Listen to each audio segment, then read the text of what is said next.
नमस्कार, मी सुवर्ण. बातमी आणि बरंच काही बुलेटिनमध्ये आपल्या सगळ्यांचं स्वागत. पुणे मेट्रोला हिरवा कंदील दाखवल्यानंतर पंतप्रधान नरेंद्र मोदींची MIT कॉलेजच्या मैदानावर सभा झाली. यावेळी भाषणाची सुरुवात पंतप्रधान नरेंद्र मोदींनी मराठीतून केली. दरम्यान पुणे मेट्रोचं भूमिपूजन आणि उद्घाटनही मीच केलं याचं समाधान असल्याचं मोदी म्हणाले. तसंच पूर्वी प्रकल्प रेंगाळायचे, पण आता प्रकल्प वेळेत पूर्ण होत असल्याचं सांगत मोदींनी विरोधकांना टोला लगावला. तसंच मेट्रोच्या जाळ्यामुळे पुण्यातील प्रदूषण कमी होईल असंही मोदी म्हणाले. यावेळी त्यांनी विविध विषयांवर भाष्य केलं. या कार्यक्रमाला विरोधी पक्षनेते देवेंद्र फडणवीस, राज्याचे उपमुख्यमंत्री अजित पवार, पुण्याचे महापौर मुरलीधर मोहोळ तसंच अनेक मान्यवर उपस्थित होते.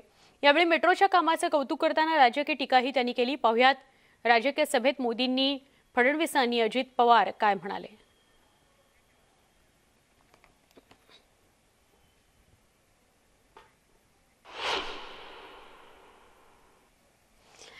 MIT मध्ये झालेल्या सभेत मोदींनी मराठीतून भाषणाला सुरुवात केली. पाहुया ते काय म्हणाले.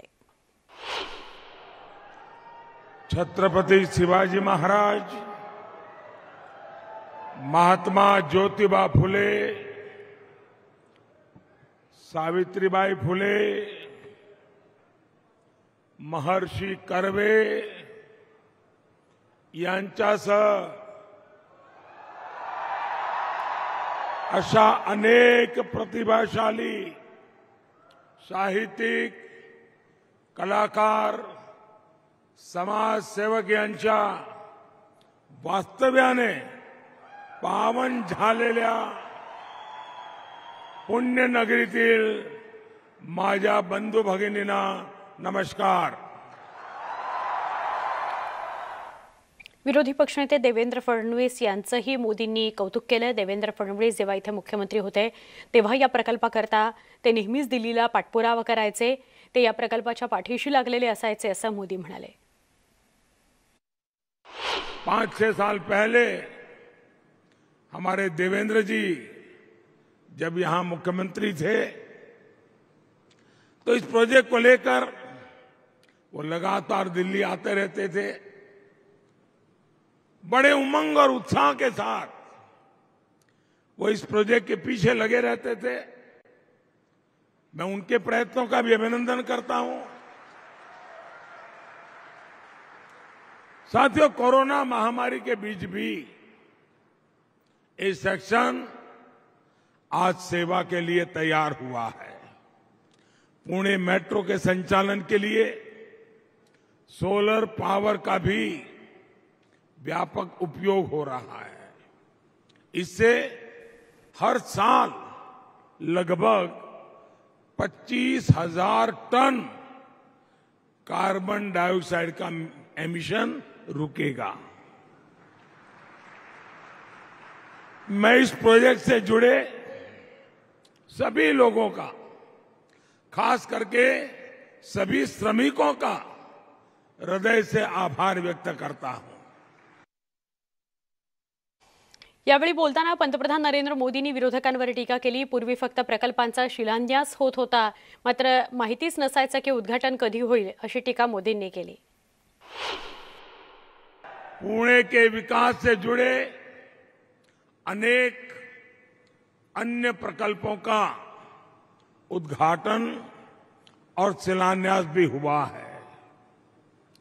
ये मेरा सौभाग्य है कि पुणे मेट्रो के शिलान्यास के लिए आपने मुझे बुलाया था और अब लोकार्पण का भी आपने मुझे अवसर दिया है.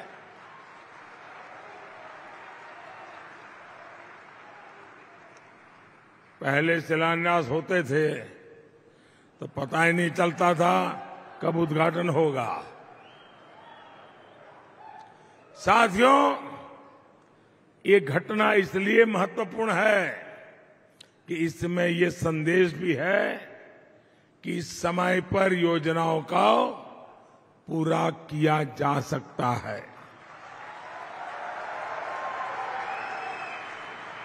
आज मूला मुठा नदी को प्रदूषण से मुक्त करने के लिए 1100 करोड़ रुपए के प्रोजेक्ट पर भी काम आरंभ हो रहा है।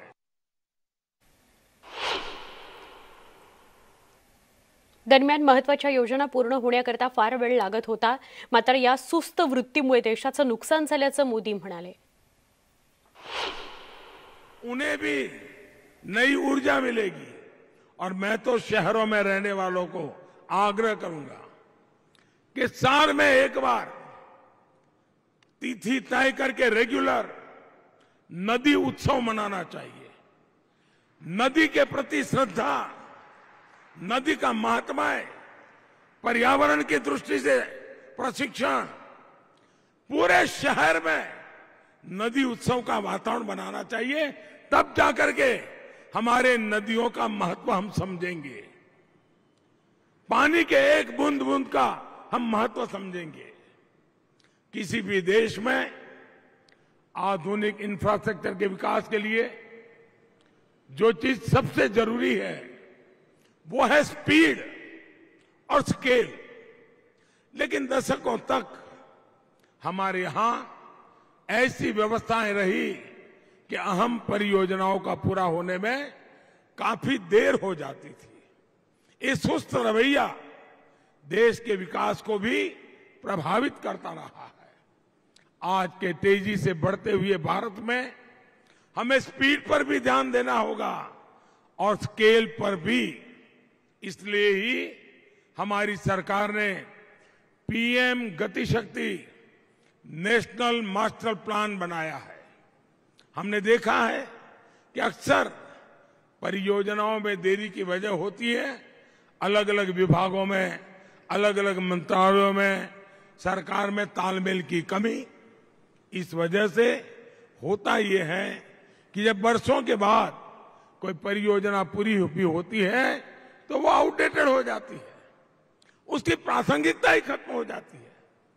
पीएम गति शक्ति नेशनल मास्टर प्लान इन्हीं सारे विरोधाभासों को दूर करने का काम करेगा। माना जाता है कि साल 2030 तक हमारी जनसंख्या, शहरी जनसंख्या 60 करोड़ को पार कर जाएगी। शहरों की बढ़ती हुई आबादी अपने साथ अनेक अवसर लेकर के आती है, लेकिन साथ साथ चुनौतियां भी होती है। शहरों में एक निश्चित सीमा में ही फ्लाईओवर बन सकते हैं। जनसंख्या बढ़ती जाए, कितने फ्लाईओवर बनाएंगे, कहां कहां बनाएंगे, कितनी सड़कें चौड़ी करेंगे, कहां कहां करेंगे। ऐसे में हमारे पास विकल्प एक ही है, मास ट्रांसपोर्टेशन। मास ट्रांसपोर्टेशन की व्यवस्थाओं का ज्यादा से ज्यादा निर्माण। इसलिए आज हमारी सरकार मास ट्रांसपोर्टेशन के साधनों और विशेषकर मेट्रो कनेक्टिविटी पर खास ध्यान दे रही है। 2014 तक देश के सिर्फ दिल्ली एनसीआर में ही मेट्रो का एक व्यापक विस्तार हुआ था। बाकी इक्का दुक्का शहरों में मेट्रो पहुंचनी शुरू हुई थी। आज देश के 2 दर्जन से अधिक शहरों में मेट्रो या तो ऑपरेशनल हो चुकी है या फिर जल्द चालू होने वाली है। इसमें भी महाराष्ट्र की हिस्सेदारी है। मुंबई हो, पुणे पिंपरी चिंचवड़ हो, ठाणे हो, नागपुर हो, आज महाराष्ट्र में मेट्रो नेटवर्क का बहुत तेजी से विस्तार हो रहा है। मैं प्रबुद्ध नागरिकों से विशेष आग्रह करूंगा, समाज में जो बड़े लोग कहे जाते हैं उनसे मैं विशेष आग्रह करूंगा कि हम कितने ही बड़े क्यों न हुए हो, मेट्रो में यात्रा की आदत समाज के हर वर्ग को डालनी चाहिए। आप जितना ज्यादा मेट्रो में चलेंगे उतना ही अपने शहर की मदद करेंगे।